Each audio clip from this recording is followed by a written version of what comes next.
de poder interpretar algunas cosas grandes. Eh, Creo que los videos están hechos de forma bien básica y creo que se entiende, no sé, también porque obviamente soy el que lo hizo no puede determinar si le salieron bien o no, ¿verdad? Lo tendrán que decir ustedes, pero me parece tan sencillo si se entiende. Algunas cositas antes de empezar. Primero, desde el próxima clase, desde mañana, necesito que ingresen con su nombre y matrícula. Ya les aviso que el que no ingrese con este patrón, nombre y matrícula, nombre así completo, como están colocando ahora, nombre y apellido, coma y su matrícula. Eh, el que no esté completo así lo voy a expulsar de la sala, básicamente porque han habido casos de ingresos a la sala de gente que no es del curso. Entonces nos tenemos que salvaguardar de una forma, entonces vamos a quedar de esta forma para poder verificar si los que están presentes realmente son parte de la clase, ¿verdad? Eso uno. Entonces, mañana, por favor, cuando ingresen a la sala, nombre, apellido, coma, matrícula. ¿Sí? Uno, dos. Eh, para las pruebas estas de la prueba de proceso, las de esta de electrocardiograma, les voy a subir un formato que es un PDF editable. ¿Qué es un PDF editable? Es un PDF que ustedes, en el cual ustedes pueden escribir. ¿Qué necesitan para escribir en un PDF? Básicamente nada, el Adobe Reader, el que pueden bajar gratis de internet, ¿sí? Entonces, lo único que tienen que hacer es eso. Entonces, el trabajo va a estar en PDF, ustedes completan ese PDF, se firma ese PDF, hay una firma digital, que no es nada del otro mundo, y una vez que lo firman, me lo envían por el iClass con... voy a subir yo obviamente las indicaciones, pero básicamente tiene que tener en el archivo que suben, tiene que estar de nuevo su nombre y matrícula, ¿sí? Eh, esta semana he escuchado muchos temas sobre que no le sale esto, que no le sale lo otro, que es difícil, que no se entiende, que no se sube el archivo, que bueno, en fin, hay una cuestión acá fundamental, es que necesitamos que ustedes manejen tecnología. El médico necesita manejar tecnología, punto uno. Y como le decía a un colega, si mis estudiantes no saben manejar algo tan simple como la tecnología, ¿qué voy a pensar que van a poder manejar un ser humano, verdad? Es mucho, pero mucho más complejo. Así que les pido que se ayornen, si es que no lo están, con estas cuestiones, como lo hemos tenido que hacer todos, como lo han tenido que hacer muchos docentes. Adaptarse, la adaptabilidad es signo de inteligencia, entonces adaptarse a nuevos requerimientos y no preguntar a cada rato, ¿y cómo se hace? ¿Y cómo se hace? Bueno, gente, averigüen pues. Con la generación de la información, entren en YouTube y busquen un tutorial, no sé. No pueden preguntar a cada rato cómo se hace. ¿Eh? Averigüenlo. Bien, dicho esto, creo que nos quedamos por aquí. Me gustaría tener un poquito más participación de ustedes. Entonces, cuando pregunto algo, este, que me respondan, ¿verdad? O sea, no estar esperando ahí 10 minutos para que ustedes me digan sí o no. Y de nuevo, como les digo, voy a salir, no voy a ver el chat. Entonces, cualquier pregunta que tengan, por favor, lo dije la otra vez y me escribieron igual en el chat, por favor, me habilitan su micrófono, me paran y me preguntan alguna cuestión, ¿sí? No sé si antes de empezar quieren que comente algo de la clase pasada, porque tenemos mucho terreno que avanzar y poco tiempo. Entonces, algo que me quieran consultar de lo que dimos hasta ahora.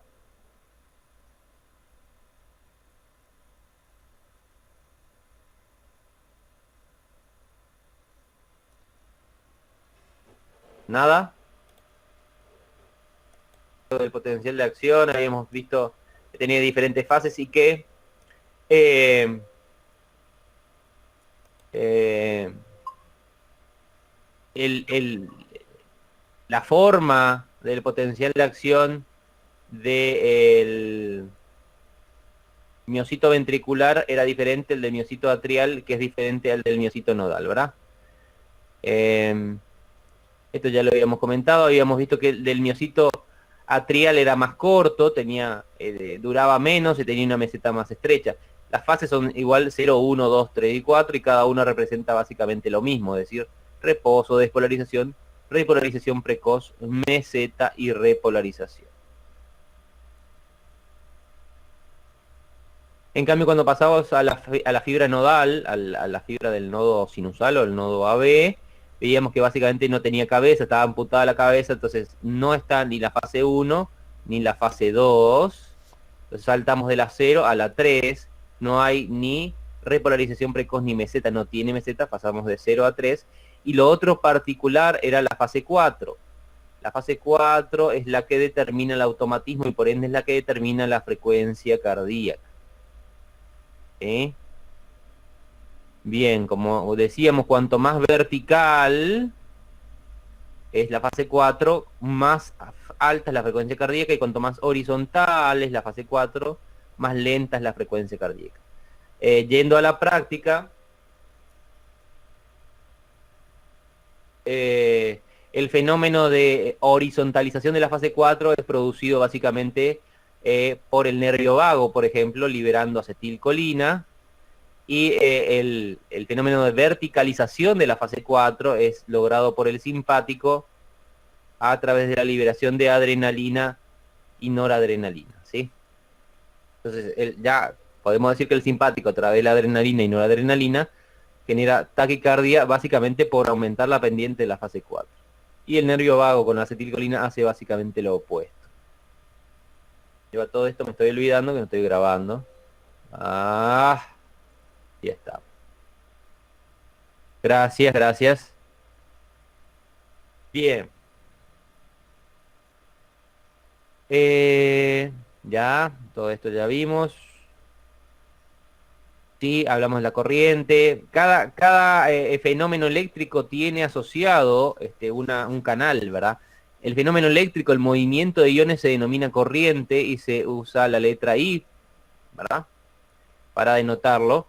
Y cuando cada corriente tiene que tener asociado un canal. Ya creo que comenté la vez pasada que usualmente en las investigaciones primero se detecta la corriente o se verifica la corriente y después, de alguna forma, alguien en algún lugar encuentra el canal, ¿sí? Estas investigaciones de por sí no son médicas, ¿eh? Los médicos usamos uso de estas investigaciones. Estas investigaciones son biomédicas, son bioquímicas, son de biología molecular, pero no son médicas, no hay médicos haciendo esta investigación. Y acá se ven una cantidad de canales que creo que los hemos comentado, para que ya tengan presente. El canal de sodio regulado por voltaje del corazón es el 1.5. Hay varios, por eso hay esa denominación con números y letras. El canal de calcio del cardiomiocito es el principal, es el 1.2, el canal de calcio regulado por voltaje, es el que está en el tubo T. Y hay varios canales para el potasio que lo vamos a ir comentando, ¿sí? Después en esta diagrama se muestra el canal HCN4, que es el responsable de la corriente Fanny, que vamos a comentar. El canal rianodínico de tipo 2, que es el encargado de la salida de calcio. Y la cerca junto a la fosfolamban, que se encarga de introducir otra vez el calcio. Creo que lo habíamos visto. Bien, y habíamos hablado que había canales activados por voltaje, que se ponen en evidencia por la B, ¿sí? Los NAV, que son los canales de sodio, los HCN, que son los canales que son canales de voltaje activados por hiperpolarización y nucleótidos cíclicos, de ahí su sigla, los canales de calcio regulados por voltaje y los canales de potasio regulados por voltaje. Los activados por ligando, que en corazón ligando es por sustancias, ¿verdad? Que pueden ser externas o internas. En este caso la sustancia puede ser el ATP desde adentro de la célula o la acetilcolina desde afuera de la célula. Después activados por estiramiento, como los canales piezo, algunos canales de potasio y los TRPs, que son canales de cationes, y los intercambiadores. Todos estos tienen alguna importancia. Y creo que ya les dije la vez pasada, esto parece difícil porque, joder, coño, es difícil. ¿Sí? ¿Y lo puedo hacer más fácil? Y no. Y el que quiera algo más fácil sabe qué hacer. Corrientes de reposo. Las corrientes de reposo son los que determinan el potencial de reposo, es decir, cuánto tiene la membrana de reposo que habíamos dicho más o menos. Esto varía según los libros, ¿sí? Menos 85, menos 90 milivolts, ¿sí? Suele estar. Y varían los libros, ¿no? Porque, primero porque se pueden hacer mediciones de diferentes formas y segundo porque a veces se miden en especies no humanas. Usualmente la mayor parte del conocimiento cardíaco se hace en roedores, así que puede haber algunas diferencias, ¿verdad? Con un animal de experimentación. Corriente de reposo. La I denota la corriente. Entonces, tenemos varias corrientes de reposo. Las principales son, y ya lo saben, el potencial de reposo, la bomba de sodio y potasio que está aquí, y algún canal de potasio. Los canales de potasio, los canales de pérdida, de salida de potasio se llaman KIR, ¿sí? KIR. El IR, el sufijo IR, es la sigla en inglés de Inward Rectification. La rectificación interna hace referencia que el canal funciona como una válvula, es decir, deja entrar más que salir un ion. Es decir, recuerden que el movimiento de unión lo determina el gradiente electroquímico, es decir, la concentración y la carga eléctrica, ¿verdad? Entonces, un ion en un momento dado puede querer entrar a la célula y en otro momento dado puede querer salir. Ahora, los canales que terminan en IR, como en estos canales de potasio, funcionan de válvula, es decir, permiten el ingreso de todo el ion que quiera, pero cuando el ion va a salir, se tranca en algún momento. Por eso llaman inward rectification, porque permite básicamente entrada y no tanto salida, ¿sí? Y son los canales KIR tipo 2 los que me dan la corriente basal de potasio que determina mi reposo, ¿verdad? Y después hay algunos otros canales como los canales de potasio dos poros, porque estos canales se llaman así porque tienen dos agujeros por canal, y en estos tienen siglas como TREC, TAS y compañía. Estos son los que se encuentran en el corazón. Después tengo corrientes despolarizantes, como ya la dimos, canal de sodio 1.5, canal de potasio 1.2. Estos que vamos a ver, que son los canales tipo 3 de calcio regulados por voltaje. Los de toda la familia tipo 1, todos los tipo 1, todos los canales de calcio regulados por voltaje tipo 1, son los llamados tipo L o long lasting. L de long quiere decir que están abiertos mucho tiempo, es decir, cuando se abren quedan abiertos mucho tiempo, no son 3 días, estamos hablando de, igual, estamos hablando de milésima de segundo, ¿verdad?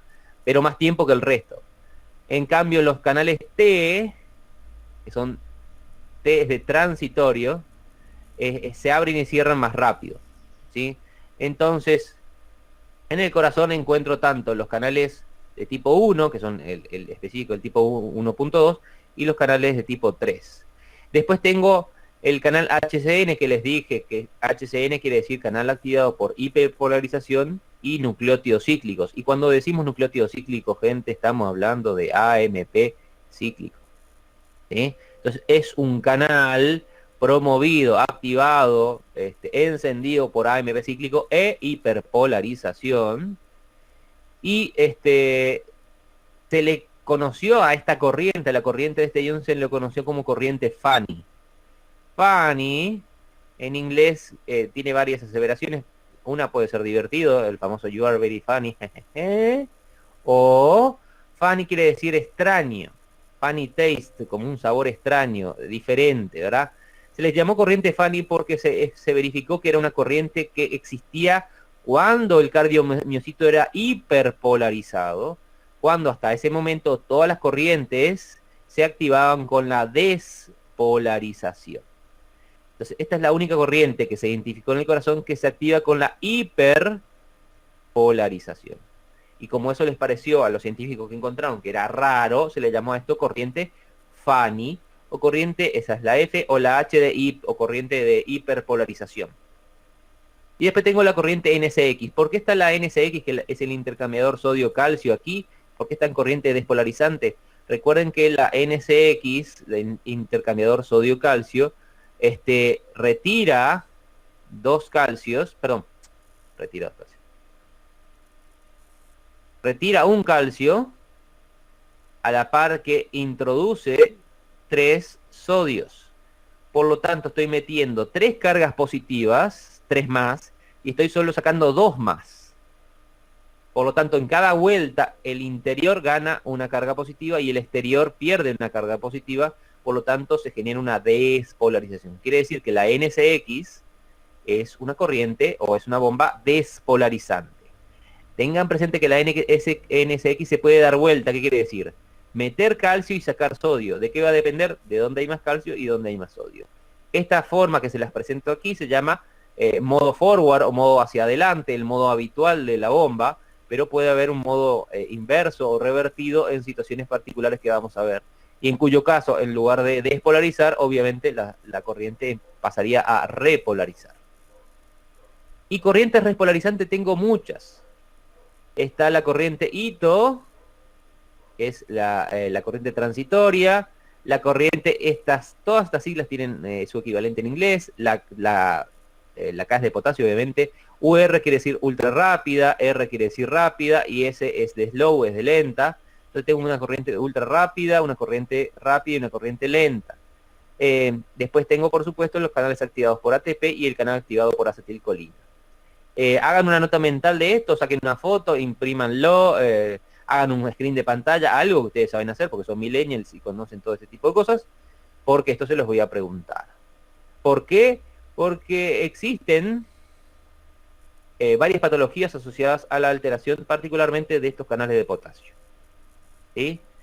Cada vez que escuchan la noticia de que murió un deportista, murió una persona joven y no sabemos por qué, bueno, no sabemos por qué porque no se estudia, básicamente, ¿verdad? Bueno, el por qué muchas veces está dentro de mutaciones que están en los genes de estos canales, ¿sí? El canal de ATP, una aclaración, que es el KIR62A, tiene una subunidad asociada, tiene otro trozo, digamos, de proteína, que es la subunidad SUR. SUR quiere decir, viene de sulfonilureas. Las sulfonilureas son fármacos que se usan para la diabetes, ¿sí? Por ejemplo, por ahí algunos de ustedes tienen, de hecho todos tienen que tener algún conocido familiar diabético, porque uno tira una piedra a un árbol y cae 2 diabéticos. Hay muchísimos diabéticos. Por lo menos el 10% de la población adulta tiene algún trastorno de la glicemia, por cuestiones genéticas y por cuestiones de alimentación y sedentarismo, ¿verdad? Pero sobre todo por cuestiones genéticas. Y se usan sulfonilureas como la glimepirida, por ejemplo, y esa droga lo que hace es bloquear justamente canales para el potasio. No específicamente esta subunidad SUR2A, sino los canales de potasio que están en la célula beta del páncreas. Pero debido a que esta subunidad es bloqueada por la sulfonilurea, se le llamó entonces SUR, que quiere decir básicamente receptor de sulfonilureas. Es el lugar donde las sulfonilureas se pegan y cierran el canal para el potasio. Este canal es un canal de emergencia que se activa cuando el cardiomiocito se está quedando sin ATP, justamente para salvaguardar la salud del cardiomiocito. Recuerden que las células requieren ATP primero para estar vivas y después para funcionar. Cuando el ATP baja, porque la célula está isquémica, no recibe oxígeno, nutrientes, por alguna razón, lo primero que se detiene es el funcionamiento, pero por ahí la célula sigue viva. Entonces lo que hace la célula, el cardiomiocito, es abrir el canal para el potasio, permitir que la célula se repolarice y evitar que se contraiga, o se contraiga menos, y de esta forma salvaguardar la vida de esa célula y evitar su muerte, su apoptosis. Y los canales de potasio activados por acetilcolina, como dice su nombre, van a ser activados por la acetilcolina liberada por el nervio vago. Bien. Como ven acá, cada una de las corrientes tiene algún momento particular. La corriente Ito es esta corriente que está acá, es la que va a dar la repolarización precoz, ¿sí? La corriente de calcio va a ser esta que está acá, y las corrientes de potasio en general se dan durante la fase 0. Perdón, fase 3. Entonces tengo durante la fase 0 los canales de sodio, que no me están mostrando en el esquema. Sí, acá están. Los canales de sodio. Aquí voy a tener algunos canales de potasio, acá voy a tener otros canales de potasio, y en la fase 2 la mayor parte de los canales de calcio. Ahora lo vamos a ver en otro esquema. Ahí está. De nuevo, hagan una nota mental. Esto no está en todos los libros. y menos en el Guyton, por supuesto. Porque el Guyton es súper básico, súper básico. Fase 0, el canal de sodio 1.5. Fase 1, que es la corriente Ito de transitorio, es el canal 4.3 de potasio.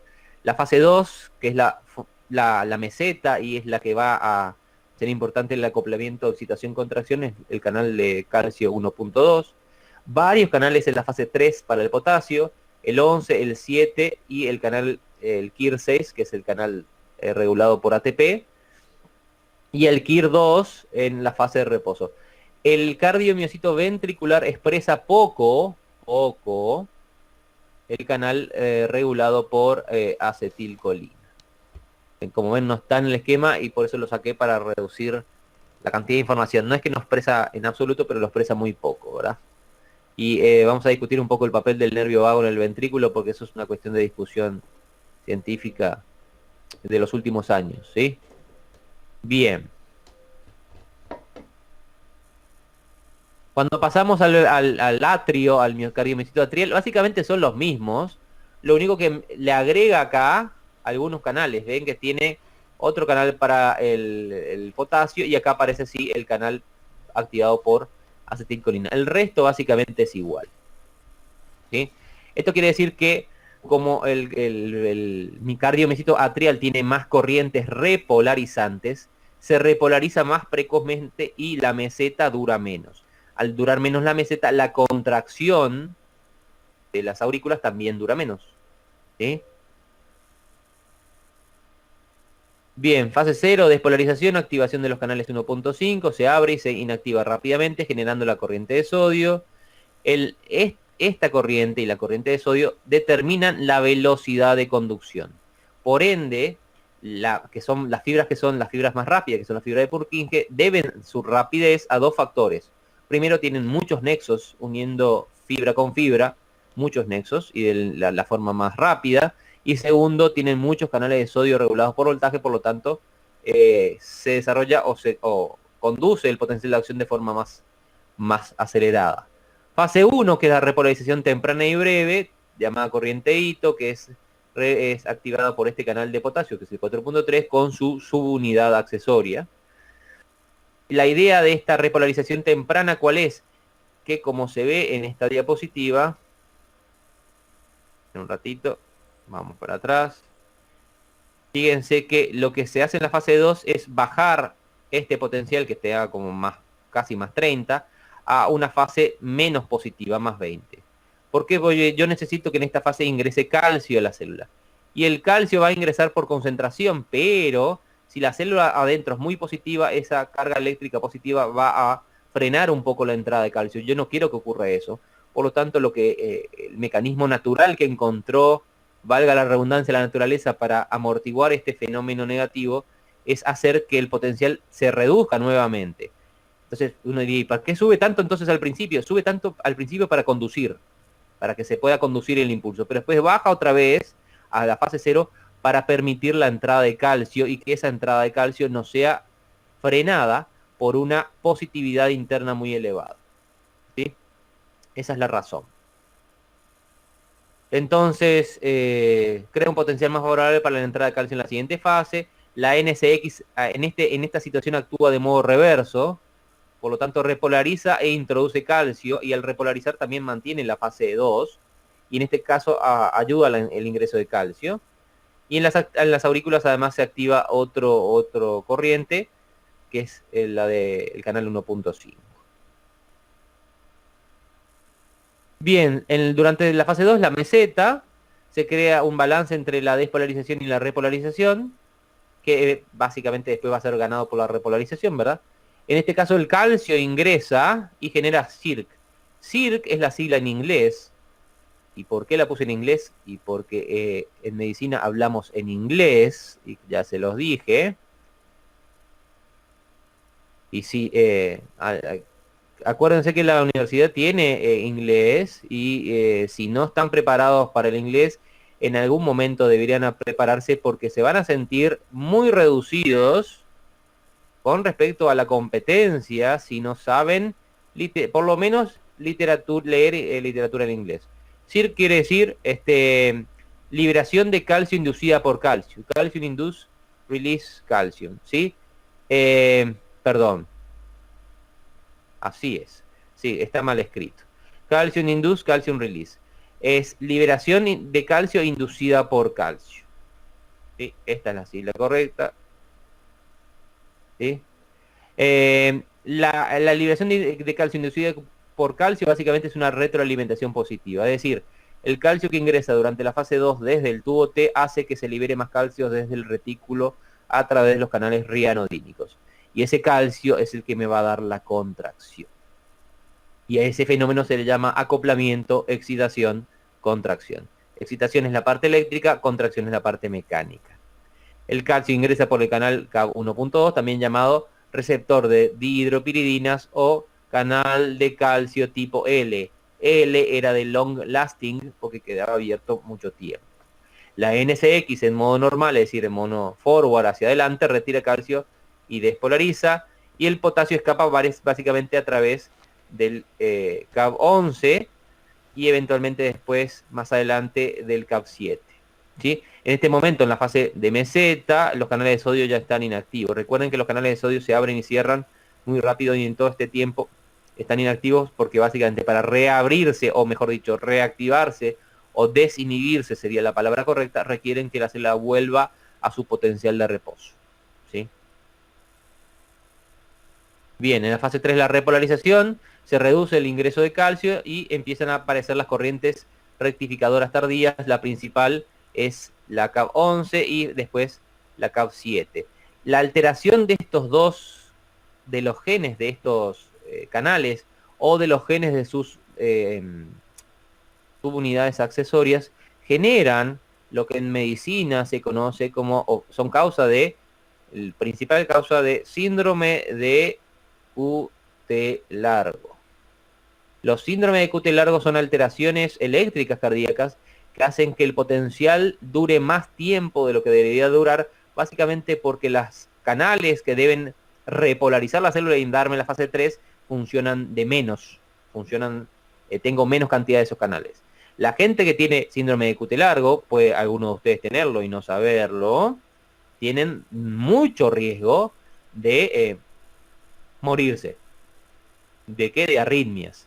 Esto genera arritmias porque si uno deja mucho tiempo, si da mucho tiempo para repolarizar, los canales de calcio sobre todo se pueden reactivar. No así los de sodio, pero sí los de calcio. Pueden ganar, reactivarse otra vez y entrar a calcio, lo cual genera nuevamente una despolarización. Entonces, en la naturaleza todo está medido y si el potencial dura X cantidades porque la naturaleza hizo prueba y error y sacó conclusión de que esa es la cantidad ideal, ¿sí?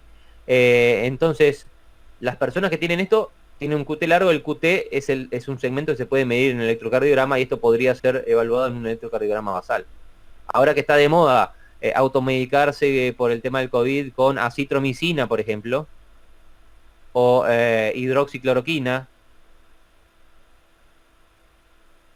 ambos dos medicamentos generan más QT largo. Entonces, cualquier persona que tenga un QT largo y tome estos medicamentos está en riesgo severo de morirse. Y de hecho creo que algunos se murieron ya, porque hubo una información médica que estaban tomando hidroxicloroquina como caramelo para no tener supuestamente, no enfermarse de COVID, y después se murieron algunos, culpa sobre todo de este síndrome de QT largo. ¿Sí? Bien. Además de estas dos canales, que son los principales en la fase 3, tengo la eventual participación de los canales de potasio regulados por ATP, si fuera el caso, en el caso del descenso del ATP, y eventualmente los canales activados por acetilcolina, ¿sí? Bien, la fase 4, ¿sí? ¿Alguien quiere preguntar algo? ¿No?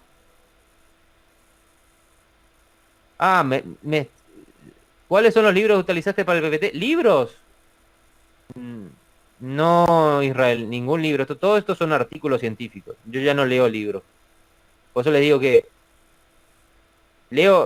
ojeo los libros para ver más o menos la base, si están correctos para que ustedes los utilicen o no. Por eso me parece que el Guyton está muy atrasado. ¿Sí? Esto lo pueden encontrar en artículos científicos y si quieren les paso con gusto los artículos científicos donde lo saqué y tienen la fuente, sin ningún problema. Bien, la fase 4 es el reposo y acá lo principal es el KIR2. ¿Sí? Bien. Como los miocitos nodales carecen de este tipo de canales, fíjense que el reposo es más despolarizado, tienen un reposo de menos 60, esto lo habíamos comentado. Esto quiere decir que los miocitos nodales están más cerca de disparar solitos, digamos, que los miocitos ventriculares y atriales. ¿Sí? Bien. Fíjense, ahí tienen la cantidad de canales, esta también es una linda foto para foto mental, digamos, y en negro está dibujado si la corriente es hacia adentro o hacia afuera. Si va hacia abajo es la corriente ingresa, si va hacia arriba es una corriente outward, es decir, sale, ¿verdad? En este caso ingresa sodio y fíjense que el pico de ingreso de sodio se da durante la fase 0 y está producido tanto en el caso del atrio, perdón, como en el ventrículo por el canal 1.5. Acá está la corriente de calcio, que ven que dura muchísimo más, y de hecho acá se puede volver a reactivar, por eso el peligro de que esto dure mucho, el canal 1.2 con sus subunidades accesorias. ¿Sí? Y acá tienen todas estas corrientes eventualmente son de potasio, como ven, y son todas repolarizantes o hiperpolarizantes. ¿Sí? La corriente Ito, la corriente ultra rápida, que solamente es de las aurículas, la corriente rápida del 11, la corriente más lenta del 7, etcétera, etcétera. ¿Sí? Bien, esto no voy a entrar en detalles porque no vamos a tener el tiempo, los canales de sodio son trímeros, tienen varias subunidades. Si quieren saber cómo estructuralmente cómo están diseñados, pueden buscar estructura del canal NAV 1.5 y les va a salir en internet. Pero básicamente lo importante aquí no es tanto eso, sino que donde están los canales 1.5 son más abundantes en los discos intercalares, sobre todo en fibras de Purkinje, y no se les encuentra en las fibras nodales.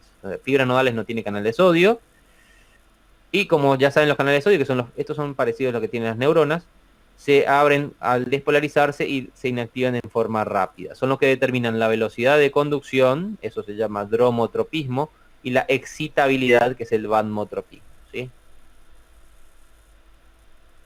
Que no son tropismos que vamos a hablar mucho, usualmente hablamos de otros tropismos como el linotropismo, ¿verdad? Ven, acá tengo en este diagrama los azulcitos son el canal 1.5, que está asociado a otras proteínas aquí en la membrana y particularmente en el disco intercalar, que lo representa aquí. Este es el disco intercalar, ¿verdad?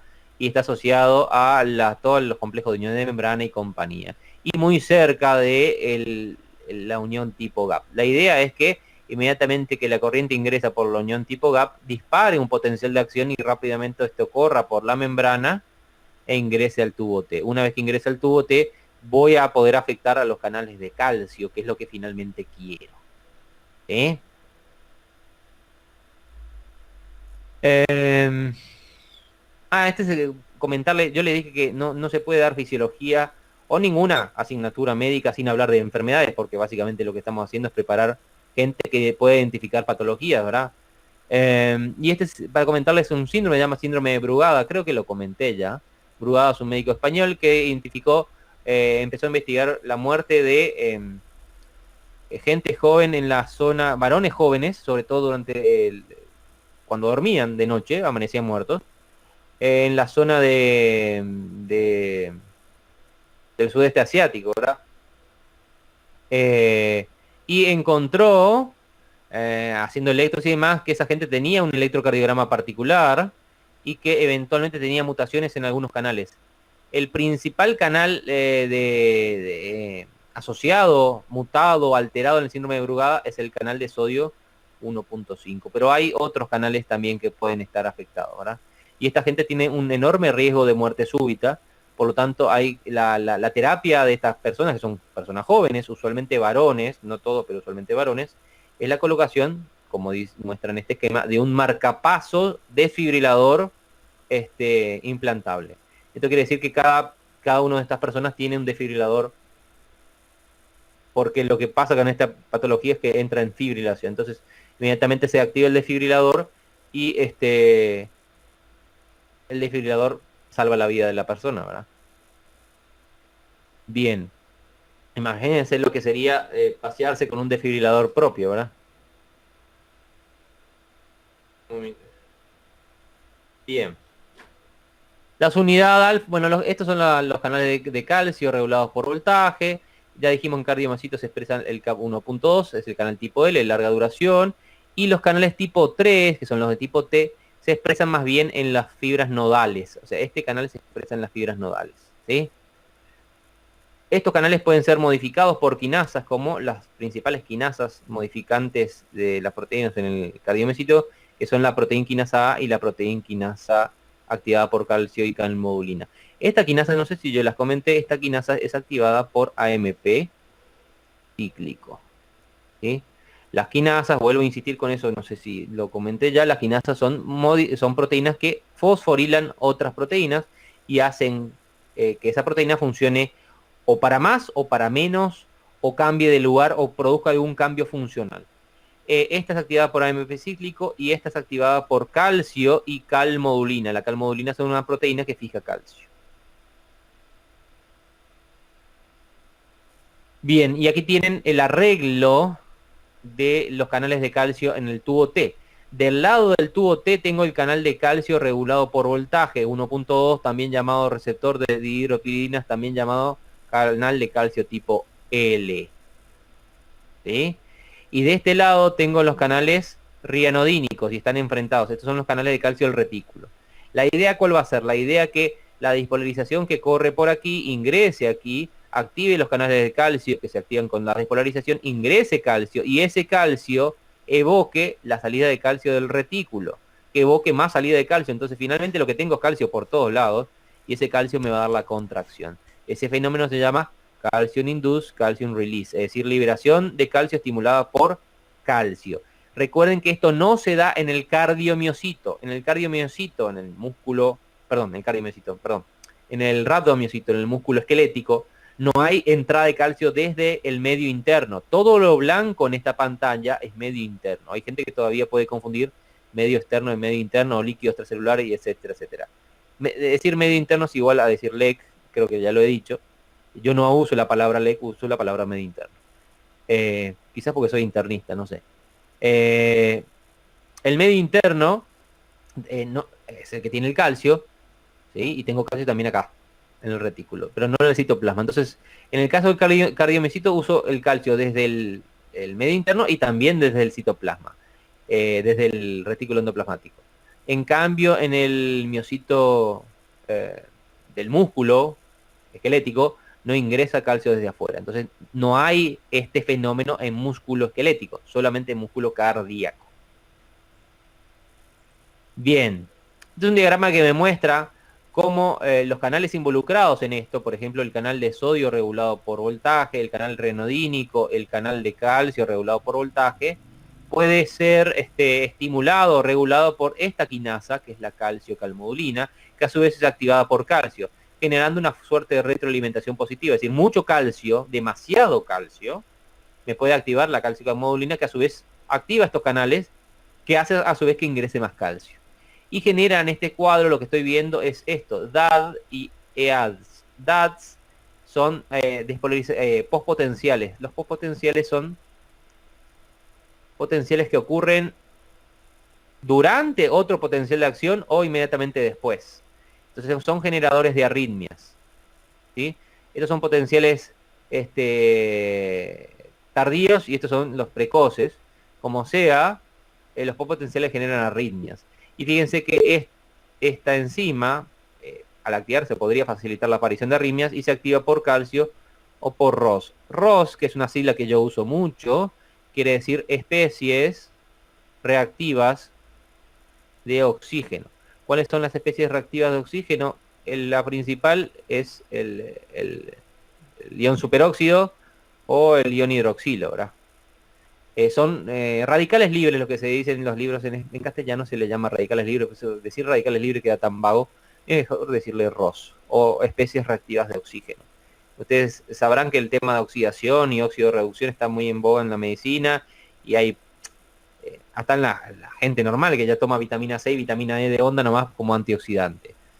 Este diagrama es para mostrarle lo complejo que son los arreglos de proteínas a nivel del retículo. Fíjense que está el canal rianodínico con todos sus, la PKA, que es la enzima reguladora.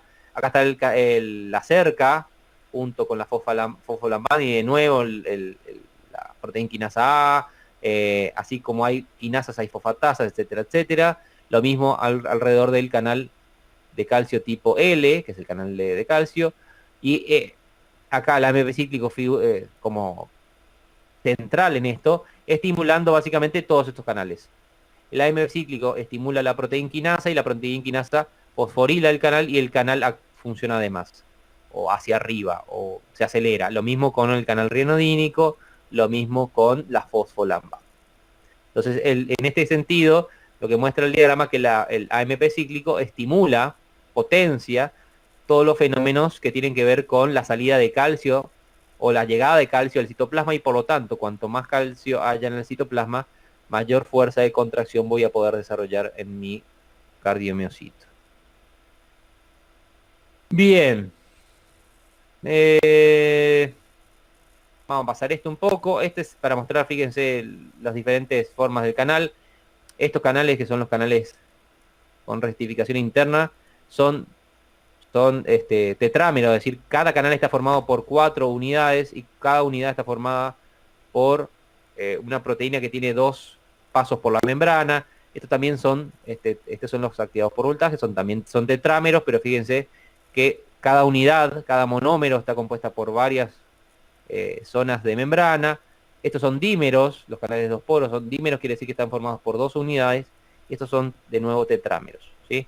No hace falta que entremos tan en detalle con esto, pues solamente lo puse para que lo sepan, y que fíjense que hay toda una lista de clasificación de los canales, ¿sí? Todavía no tanto, pero cada vez más, perdón,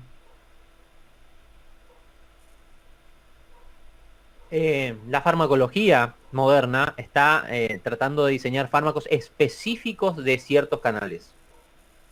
Entonces, quizás cuando ustedes se reciban o más adelante podamos tener fármacos que afecten solamente un tipo de canal, por ejemplo, los canales de potasio regulado por voltaje tipo 4. ¿Sí? Y al afectar un tipo de canal tendremos un efecto especial en algún lugar del cuerpo que tenga esos canales, que no, sin afectar otros lugares donde esos canales no están, ¿verdad? Bien. De nuevo la misma historia, ya vimos todo esto, ya está. Pueden hacer también una nota mental a un screen de pantalla, porque básicamente ese es el resumen de los canales de potasio. Estos son básicamente todos los canales de potasio y las características. Aquí este LQTS es el Long QT Syndrome, síndrome de QT largo, ¿verdad? Es, como le decía, asociado a muerte súbita. Algunos canales también tienen situaciones patológicas particulares. No hace mucho, creo que lo saqué de la presentación. Espérenme un ratito. Sí, lo saqué porque estaba la foto. No hace mucho, no sé si recordarán. Cada vez que esto lo estoy diciendo hace 2 o 3 años y cada vez que pregunto, ¿recuerdan el caso? Y la gente me dice, no, doctor. Bueno, seguramente pues todavía no están, no les importa quizás a algunos de ustedes, no puedo ser generalista, en las noticias, ¿verdad? Entonces a veces no leen las noticias, y en realidad tienen mucho que estudiar para estar leyendo las noticias, ¿verdad? Pero no hace mucho, hace 3, 4, 5 años, y todos los años sí o sí aparece algún muerto por pelotazo. ¿Escucharon alguna vez este caso de algún muerto por pelotazo? Pregunto a ver si están despiertos.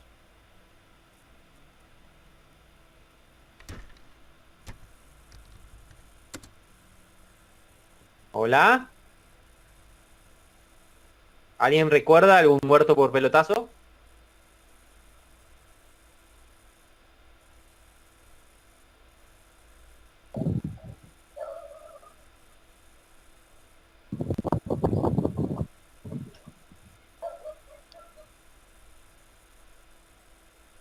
¿Sí?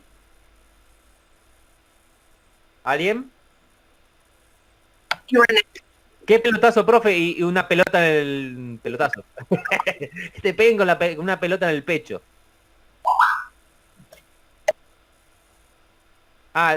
Porque dice, ¿el paciente con cute corto corre el mismo riesgo? Sí, sí, también.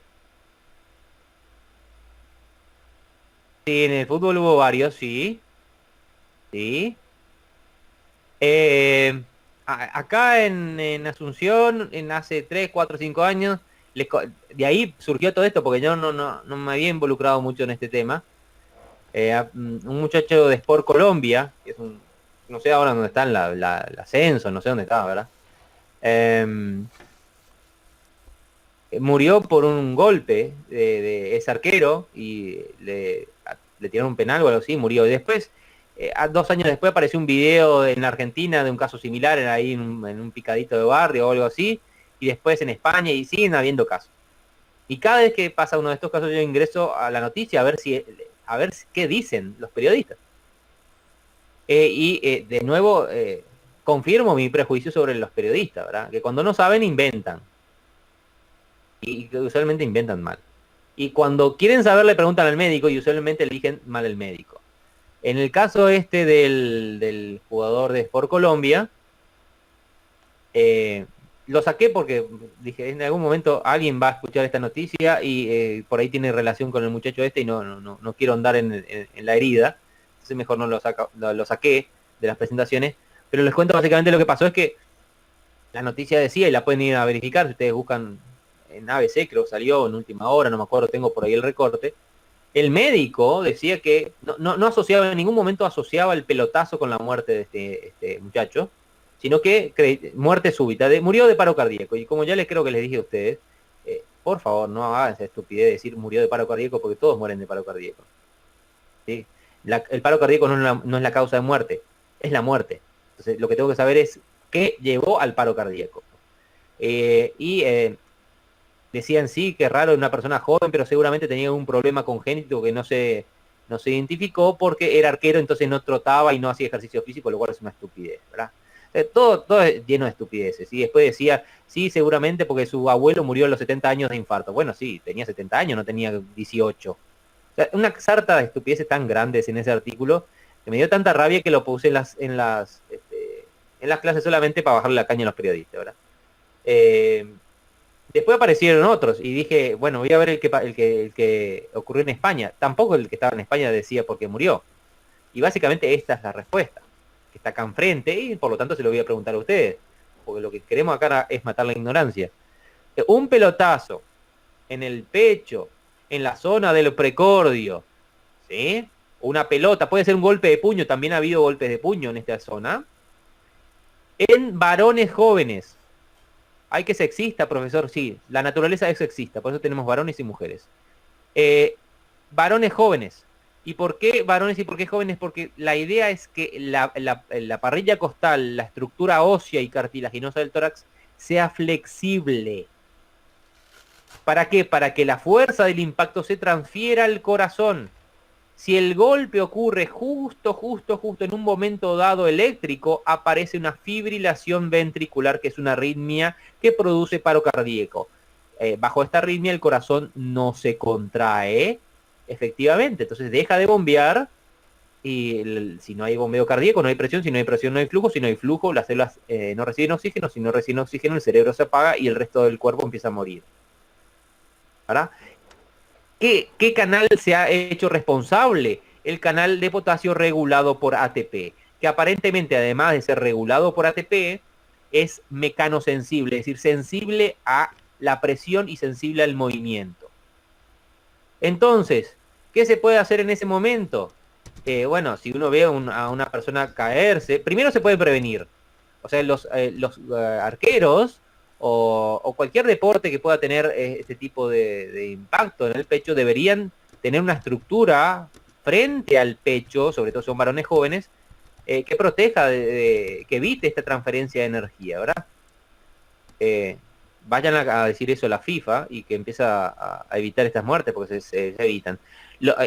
Ahora uno dice, ¿y por qué no se le pudo salvar? Y porque en general esto ocurre en canchitas o en el caso del Sport Colombia en una cancha ya le digo, no profesional, entonces no hay un desfibrilador. Si hubiera un desfibrilador cerca, este paciente se salva. Pero no tenemos un desfibrilador cada 5 metros en la ciudad. Entonces lo único que puede hacer uno es iniciar reanimación cardiopulmonar, es decir, masaje cardíaco y respiración, y rezar porque eso sea suficiente hasta que venga la ambulancia. Porque lo que va a salvar a este paciente es la desfibrilación. ¿Sí? Así como puede ocurrir esto con un golpe, o sea, un golpe puede iniciar una desfibrilación, un golpe también puede sacar la desfibrilación. Esto se llama precordial thump, que es el golpe precordial, que es exactamente lo mismo, pero con el sentido inverso, es decir, darle un golpe cuando ya tengo una fibrilación. Devolverle el golpe, es decir, un golpe pudo haberlo ingresado en fibrilación y otro golpe puede sacarlo de la desfibrilación. ¿Sí? Busquen así precordial thumb en inglés, por supuesto, golpe precordial. Se puede usar en pacientes que uno presencia el paro cardíaco, el paciente se desploma y uno no tiene cerca un desfibrilador, porque si uno tiene, acá dice use if defibrillator not accessible, o sea, no está disponible, ¿verdad? Entonces, solamente se usa esto si no tengo un desfibrilador. Si estoy en un hospital, obviamente voy a usar un desfibrilador, no le voy a estar pegando a nadie, ¿verdad? Pero si estoy en la calle y veo a alguien caer enfrente mío, podría utilizarlo si es que creo que es una fibrilación. Entonces, un golpe puede producir fibrilación o sacarme de una fibrilación activando canales de potasio. Se cree que los canales involucrados son los canales de potasio activados por ATP. ¿Ya? Bien. Misma historia, los canales, cómo están formados. Fíjense que todos los canales tienen, estos son canales de potasio, todos, perdón, este es el 11, tiene esta zona que es un sensor de voltaje, es decir, el canal percibe los cambios del voltaje de la membrana y a través de eso se abre o cierra, ¿verdad? Bien. Así como el canal ATP y los TREC, que también son canales de potasio, se encarga de corrientes repolarizantes activadas por estiramiento, en inglés llamada SAC, los canales piezo y los canales TRP. Los canales TRP que tiene el corazón y básicamente están en todos lados, que creo que les dije, quiere decir potencial de receptor transitorio, en inglés, son canales para el sodio o para el calcio, o sea, canales despolarizantes, que se abren por una cantidad de estímulos que pueden ir desde deformidad, voltaje, cambios del pH, cambios de osmolaridad, etcétera, etcétera. De hecho, los canales TRP están involucrados, por ejemplo, en la percepción del sabor. Ustedes tienen esos canales en la lengua, o del tacto. ¿Sí? O sea, básicamente los vamos a volver a ver muchos de estos canales TRP cuando hablemos de neuro, ¿verdad? En este caso, los canales TRP y piezo generan corrientes despolarizantes activadas por deformidad. Estas corrientes mecanoactivadas, ¿sí? Corrientes sensibles a la deformación, explican por lo menos al parte de la fisiología detrás del efecto Bainbridge, lo vamos a comentar enseguida. El efecto Bainbridge es básicamente el aumento de la frecuencia cardíaca cuando hay distensión, dilatación de la aurícula derecha. El efecto ANREP, que es el aumento de la fuerza de contracción cuando aumenta la... ¿Sí? ¿Hola? ¿Me quieren preguntar algo? ¿No? Bueno. Le decía el efecto Bainbridge, que es el aumento de la frecuencia cardíaca asociado a aumento de la llegada de sangre a la aurícula derecha. El efecto ANREP, que tiene que ver con el aumento del inotropismo, es decir, la fuerza de contracción cuando hay una mayor oposición al bombeo de sangre. Y la secreción de péptidos natriuréticos. Recuerden que el corazón, además de bombear sangre, produce hormonas, que son los péptidos natriuréticos. Los péptidos natriuréticos, ¿qué hacen? Y bueno, lo dice su nombre. Na es sodio, uresis es orinar. Son básicamente diuréticos. Son nuestros diuréticos.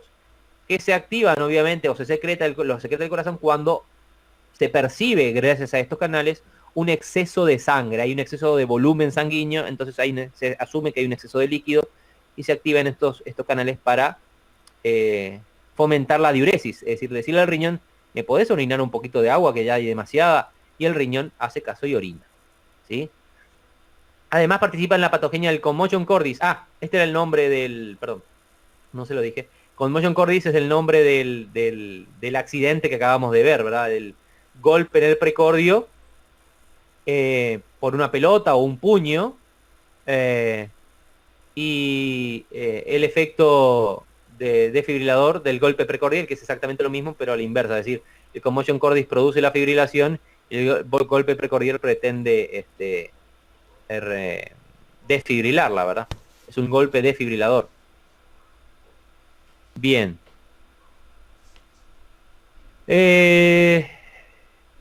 Esto es un esquema que lo coloco solamente para acordarme de algunas cosas que tengo que comentar. De por sí hay una cuestión que se llama, hay un feedback en el corazón, es una retroalimentación, y acá me muestra dos tipos de retroalimentación, mecanoeléctrica y excitación-contracción. La clásica que vemos es el acoplamiento, excitación-contracción, es decir, los cambios eléctricos generan cambios de contracción. ¿Quiénes están involucrados en este acoplamiento, excitación, contracción? Los canales de calcio del tubo T y del retículo sarcoplasma, ¿sí? Es decir, tengo un evento eléctrico, que lo evalúo con el electrocardiograma, y esto me genera un evento mecánico, ¿sí? Ahora, estos canales, que son los canales de potasio activados por deformación, como el canal ATP y el TREC, o los canales de calcio y sodio activados por deformación, que son los TRPs y los piezo, me dan lo otro, es decir, un feedback mecanoeléctrico, es decir, el cambio, la contracción genera a su vez cambios eléctricos. Entonces, primero, el cambio eléctrico genera cambio mecánico. Segundo, el cambio mecánico puede fomentar cambios eléctricos. Y eso se le llama retroalimentación mecanoeléctrica. Sería la inversa al acoplamiento, excitación, contracción.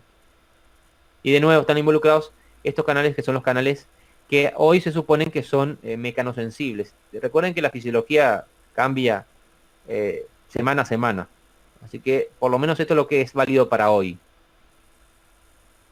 Bien, estos intercambiadores iónicos, no voy a entrar mucho en detalle. Aquí está el resumen de hacia dónde puedo sacar el calcio, porque, genial, yo necesito calcio para la contracción, pero yo necesito retirar el calcio si quiero que la célula se relaje. Entonces, durante la contracción cardíaca agrego calcio.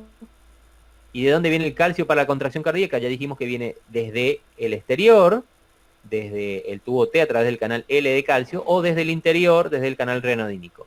Ahora, ¿cómo lo saco el calcio? El calcio puede volver hacia el medio interno a través de la dupla NSX-NKA, es decir, intercambiador de sodio-calcio con la bomba de sodio y potasio, por eso los dibujo los dos. El intercambiador de sodio-calcio sacando calcio y metiendo sodio, y la bomba de sodio-potasio otra vez sacando el sodio y volviendo a meter potasio. Entonces, estas funcionan en tándem, están como engranadas. Parte del calcio del citoplasma se va de nuevo hacia afuera. ¿Qué cantidad? Es más o menos 30%. La relación habitual es 70-30. El 70% del calcio vuelve al retículo a través de esta bomba, que es la bomba del retículo, que ya recordaban que se llama cerca, que es la 2A en el caso del cardiomiocito, y que está regulada por la fosfolambam. ¿Sí? Entonces ahí tienen la sacada, la salida, la reducción de calcio del citoplasma, es decir, hacia el medio interno por la NSX-NKA o hacia el retículo a través de la cerca y su reguladora, la fosfolambam. Recuerden que si por alguna razón yo reduzco esta o anulo esta, todo el calcio va a ir hacia adentro, lo cual va a hacer que se empiece a acumular calcio aquí. Eso tiene un beneficio, que es que voy a tener más calcio en el siguiente latido para la contracción. ¿Cuál sería, si alguien me puede contestar, cuál sería el problema de acumular demasiado calcio en el retículo sarcoplásmico? Que creo que lo comentamos en la clase pasada. Arritmia, profe. Muy bien, así mismo, gracias. Es arritmogénico. Entonces, esto tiene un lado, el lado bueno es que tengo más fuerza para la contracción, genial. El lado malo que si me paso de nivel puedo tener arritmias. Es como decíamos, y aquí entran los esteroides cardiotónicos. Son drogas, de nuevo, y uno dice, ay, otra vez fármacos. Y no puedo disociar fisiología de fármaco. Nunca se podrá, ni siquiera lo voy a intentar, ¿verdad? Porque es básicamente una sola, fármaco y fisio, están anidadas. ¿Qué son los esteroides cardiotónicos? Son esteroides. ¿Y qué es un esteroide? Y es una molécula que tiene como base el ciclopentano per hidrofenantreno. básicamente colesterol. Son derivados del colesterol. Bien. ¿Por qué se llama cardiotónicos? Porque, como dice su nombre, tonifican el corazón. Es decir, son esteroides que, aplicados a la persona, hacen que el corazón se contraiga con más fuerza. La razón es la que acabo de comentar. Los esteroides cardiotónicos a dosis terapéuticas frenan la bomba de sodio y potasio, y por lo tanto, al frenar la bomba de sodio y potasio, frenan la NSX, porque están engranadas, trabajan juntas. Por lo tanto, hacen que la mayor parte del calcio no vaya hacia afuera, sino hacia el retículo sarcoplásmico. Me sirve para acumular calcio y dar más fuerza a la siguiente contracción. El lado B son las arritmias. Y otro lado B es que si yo completamente inhibo la bomba de sodio y potasio, la célula se va a empezar a afectar en su potencial de membrana y se va a empezar a hinchar y eventualmente morir. O sea que los esteroides cardiotónicos a dosis altas son tóxicos y eventualmente mortales. Debido a este problema, el uso de estos esteroides, el uso médico, se ha reducido bastante. ¿Por qué lo seguimos dando? Entonces, ¿por qué lo van a dar a ustedes en fármaco? Y por qué siguen siendo útiles en algunas situaciones.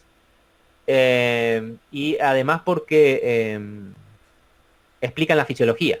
Entonces lo vamos a seguir teniendo, ¿verdad?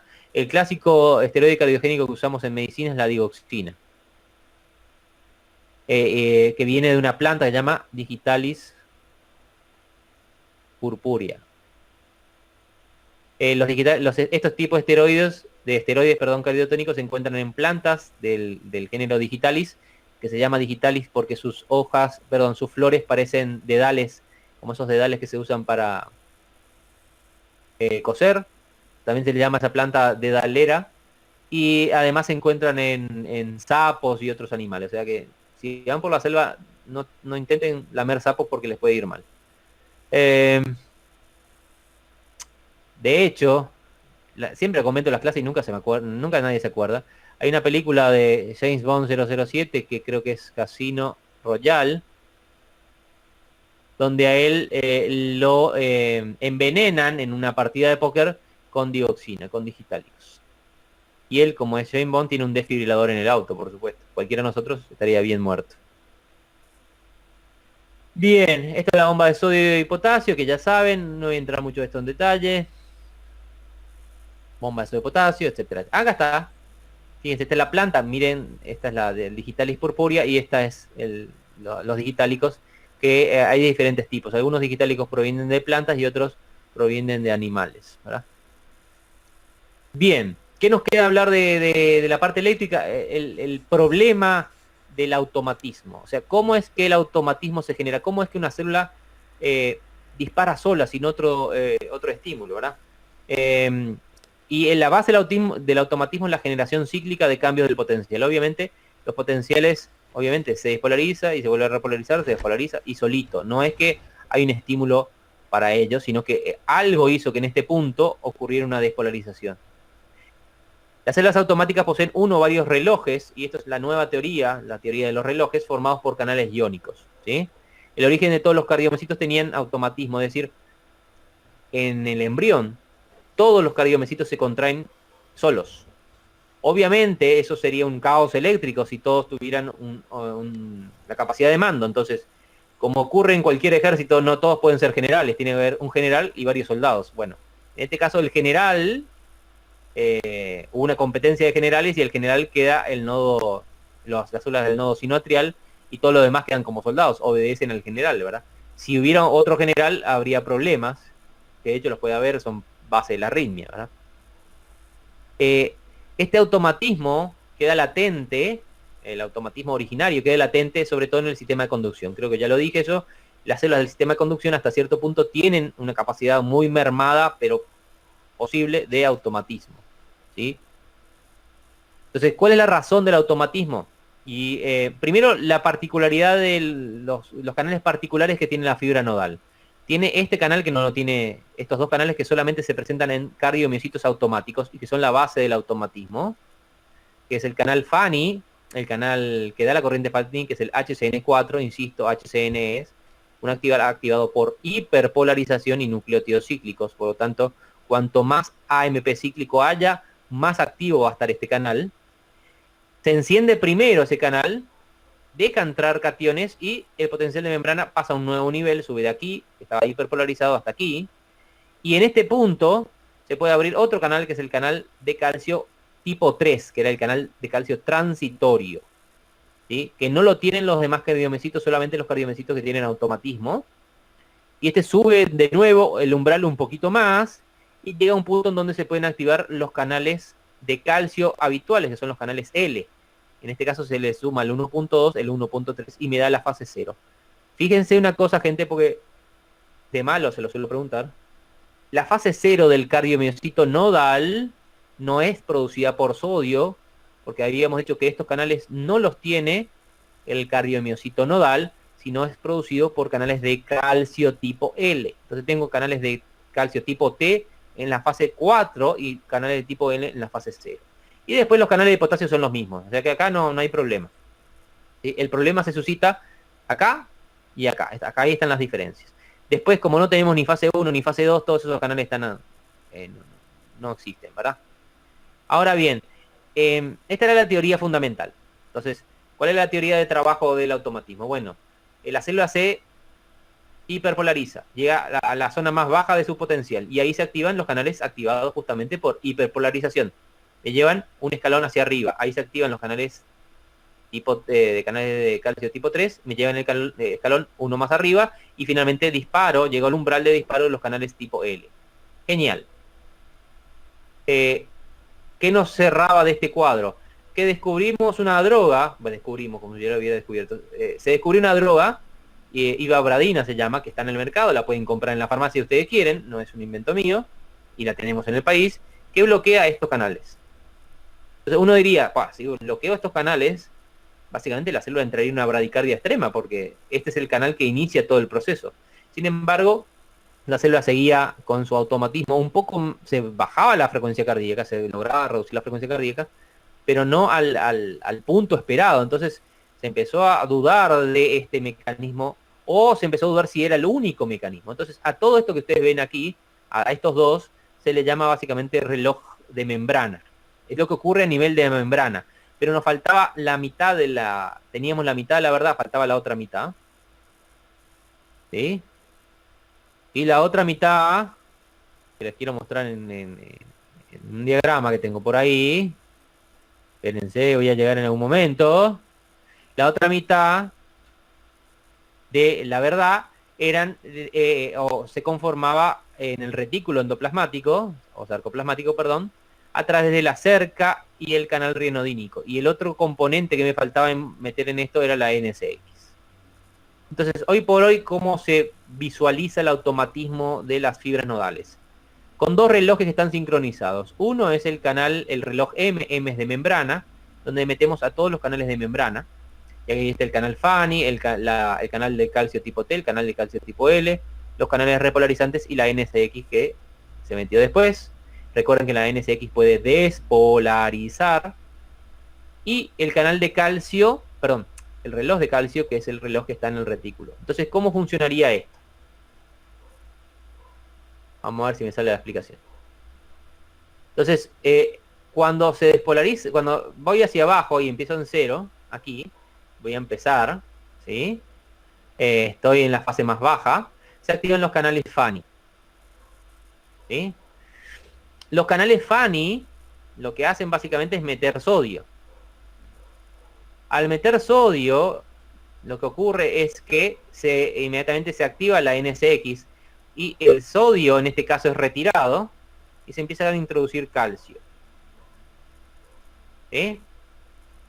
Eventualmente se va a activar el canal de T de calcio y se va a meter más calcio. Y ese calcio que está ingresando se introduce por la cerca y va a empezar a sobrecargar de calcio al retículo sarcoplásmico hasta un punto en donde se escapa el calcio del canal rienodínico, porque creo que habíamos comentado que el canal rienodínico funciona también de válvula de escape. Se escapa calcio y ese calcio que escapa inicia el potencial de acción. ¿Cómo inicia el potencial de acción? Ese calcio que se escapa nuevamente activa la NSX, pero ahora para retirar calcio y meter sodio, y ese sodio que ingresa produce también despolarización. Entonces, Básicamente lo que no teníamos en la vista, lo que pensamos que era inicialmente era solamente canal FANI y canal de calcio y canal L, ahora involucraba al canal renodínico y a la cerca. Entonces, con bloquear solamente el canal FANI, se producía un poco de efecto en estos relojes. Entonces, hoy por hoy, ¿qué se dice? ¿Cómo funciona el automatismo? Bueno, básicamente la base del automatismo es la continua salida e ingreso de calcio hacia el retículo sarcoplásmico. O sea, lo principal no estaba en la membrana, lo principal estaba en el retículo.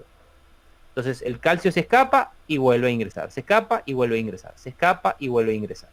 Y cómo este calcio genera despolarización, porque el calcio activa la NSX y es la NSX la encargada de la despolarización, porque al retirar su calcio metía sodio. ¿Y cuántos sodios metía? 3. Entonces cada vez que la NSX funciona produce despolarización. Cuando la despolarización es suficiente se activan estos canales, el canal de calcio T y el L, introduciendo calcio. Este calcio que ingresa vuelve a ingresar al retículo y vuelve a sobrecargar al retículo y se vuelve a disparar. Parece medio complejo, no sé si lo están entendiendo, pero básicamente lo que quiero que quede claro es que no es solamente los canales de membrana involucrados, y de hecho esta no es la parte principal, sino que la parte principal del automatismo está dado por el canal renodínico, la cerca y la NSX. Y que el canal FANI, que era el candidato primero para el automatismo, quedó bastante relegado. Y esto fue probado cuando se inventó un fármaco que lo bloqueaba y eventualmente igual todo seguía más o menos igual, ¿verdad? Hoy por hoy la iobradina se da en algunos pacientes para reducir la frecuencia cardíaca. Yo en algunas situaciones quiero reducir la frecuencia cardíaca. Y lo que se hacía clásicamente para eso es usar beta bloqueantes, por ejemplo, atenolol. El problema de los beta bloqueantes es que no solo bajan la frecuencia cardíaca, sino que me reducen la potencia de contracción del corazón. Entonces se inventó una droga que solamente afectara la frecuencia cardíaca y esa fue la iobradina. Pero, como les digo, el bloqueo de este canal no tenía el impacto que se pensó antes. Entonces se empezó a investigar la otra posibilidad y se llegó a la conclusión de que funcionaba de otra forma. Creo que acá más o menos, nunca me quedó muy lindo este esquema, pero fíjense que coloco que el retículo sarcoplásmico se llena de calcio y se da este proceso que es el SOI-CR, que es la liberación de calcio inducida por overload, por, ¿cómo se diría? Que está demasiado lleno, ¿verdad? Por sobrecarga. Quiere decir que cuando se sobrecarga el retículo sarcoplásmico de calcio, el calcio es liberado por el canal renodínico, que activa la NSX, generando despolarización que activa el canal de calcio 1.2 en la fase 0, ingresa calcio, el calcio es reintroducido por la cerca y vuelve a todo a empezar. Y los otros dos canales, que serían la HCN4 y la CAP3, tienen un papel, digamos, paralelo, ¿sí? Este mismo mecanismo de sobrecarga de calcio, que se da en la fibra nodal como algo fisiológico, se puede dar en cualquier lugar del corazón como algo patológico, y es la fisiopatología de la arritmia. O sea, ¿por qué un cardiomiocito se puede volver automático? Por este mecanismo. Sobrecarga de calcio, salida de calcio del canal renodínico, NSX, activación del canal de calcio y potencial de acción. ¿Sí? Lo otro que modifico acá, lo que pongo acá es que todas estas proteínas están hiperactivas en la fibra nodal, por eso la fibra nodal es automática, porque están continuamente potenciadas por la proteína quinasa A, debido a que en la fibra nodal existe una adenilato ciclasa especial que continuamente produce altos niveles de AMP cíclico. O sea, en el cardiomiocito nodal hay siempre mucho AMP cíclico, hay siempre actividad de la proteína quinasa A, por lo tanto, estas proteínas que están involucradas en automatismo continuamente están hacia arriba, están hiperactivas y por eso es más fácil el automatismo en esas fibras que en otras fibras. Por supuesto, si yo tomo café, uno de los eventos las consecuencias de tomar café va a ser el aumento de la frecuencia cardíaca, porque esto se va a potenciar aún más. Recuerden que la cafeína es un inhibidor de la degradación del AMP cíclico, o sea, la cafeína potencia los efectos del AMP cíclico. Bueno, acá tienen el nódulo sinusal que es encargado del automatismo. Ven que toda esta zona, pero hay una zona cabeza, una zona centro, que es esa zona. ¿sí? Que es donde está el marcapaso fundamental. Y como ya les dije, la frecuencia cardíaca está determinada por la fase 4 del potencial de los miocitos nodales. Y hay dos fenómenos sencillos acá. Si yo estimulo el receptor de acetilcolina, el receptor de acetilcolina es la sustancia liberada por el nervio vago, lo que obtengo finalmente es la inhibición de la adeninato ciclasa y la apertura de canales de potasio, con lo cual la célula se hiperpolariza, se reduce la pendiente y lo que tengo es bradicardia. ¿Cómo yo puedo lograr que mi nervio vago libere acetilcolina? Bueno, aparecen los reflejos vagales. ¿Qué es un reflejo vagal? Es algo que se puede hacer para estimular el disparo o la influencia del nervio vago sobre el corazón. Uno de esos reflejos vagales es el masaje carotidio, que supone el masaje de la carótida, donde está el seno carotidio, que es donde está el sensor de presión, que vamos a ver más adelante, que hace creer al sistema nervioso que la presión ha subido falsamente y dispara el nervio vago con intención de bajar la presión arterial. ¿Para qué necesito saber esto? Bueno, porque por ahí me llega un paciente que tiene una taquiarritmia, viene con una frecuencia de 150 o 200, y en lugar de yo inyectarle un fármaco, lo primero que puedo hacer por ese paciente es masajear el seno carotidio. Y al masajear el seno carotidio, y por ahí en algún lugar tengo videos, después les voy a mostrar, la arritmia desaparece. Solo con el masaje del seno carotidio. Lo otro que puedo hacer es la maniobra Valsalva. La maniobra Valsalva básicamente es la maniobra que usamos para ir de cuerpo, para defecar. ¿Sí? Es inspirar profundo y tratar de expirar después, pero con la glotis cerrada. Es decir, dejar entrar el aire, comprimir el abdomen y no dejarlo salir. Esa es la maniobra Valsalva que usamos para toser, vomitar, parir, defecar y hacer fuerza con la panza, ¿verdad? Cada vez que ustedes hacen la maniobra Valsalva, disparan básicamente el nervio vago. De hecho, si uno vomita muchas veces o tose bruscamente o hace mucho esfuerzo, se puede desmayar. Eso es clásico en los ancianos que van al baño de madrugada, tratan de orinar y no pueden porque tienen agrandada su próstata, quieren orinar y después se desmayan en el baño, se llama eso síncope miccional, y todo, el abuelo se cayó, debe tener una ACV, ¿qué pasó? Bueno, lo que pasó es que hizo demasiada fuerza. Si el médico hubiera estudiado fisiología, lo sabría. Así como yo puedo reducir la frecuencia cardíaca a través del nervio vago, a través de esta secuencia de eventos, receptor de acetilcolina o receptor de adenosina, este es el receptor de adenosina, activación de la proteína GI, inhibición de la adeninato ciclasa y activación de los canales de potasio. O yo puedo acelerar la frecuencia cardíaca como activación del receptor beta adrenérgico. El receptor beta adrenérgico es activado por adrenalina o noradrenalina. Activación de la proteína GS, estímulo de la adeninato ciclasa, estímulo de la proteína quinasa A y por ende estímulo del canal renodínico, la cerca, la HCN y obviamente aumento de la frecuencia cardíaca, porque todos estos canales están involucrados en el aumento de la frecuencia cardíaca. Entonces, si yo estoy nervioso, libero adrenalina. Si tengo actividad física, libero adrenalina. Si estoy angustiado, libero adrenalina. Lo que voy a tener es básicamente un aumento de la frecuencia cardíaca. Recuerden que la adrenalina, al aumentar también a través de la proteína quinasa A, aumenta también la entrada de calcio al retículo sarcoplásmico, por lo tanto también puede generar arritmias. Y de hecho, hay arritmias que solamente aparecen cuando la persona se estresa, se pone nerviosa, toma café, otros estimulantes o hace actividad física. Entonces también se puede investigar arritmias durante la realización de actividad física. Bien, esto no voy a entrar en detalle tampoco. Bien. Ahí, esta es la última. Por fin. Parecía que no íbamos a terminar más esta parte. ¿Cómo estamos? De tiempo. 9. Bien. Preguntas de esta parte. Los canales los tienen que saber. La forma de regulación la vamos a volver a comentar.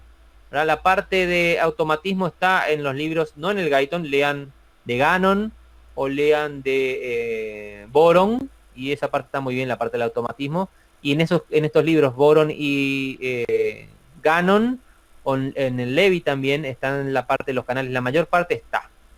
¿Sí? Así que lo pueden leer. Por más que parezca complejo, y de hecho es complejo, yo tampoco los voy a torturar con esto a punto y coma, porque sé que es mucha información para procesar. pero lo más grande necesito que sepan, ¿verdad? Que es lo que justamente recalqué en la presentación. ¿Sí? ¿Está bien? ¿Qué les parece si hacemos una pausa y seguimos después? ¿Algún comentario antes, alguna pregunta antes de hacer una pausita?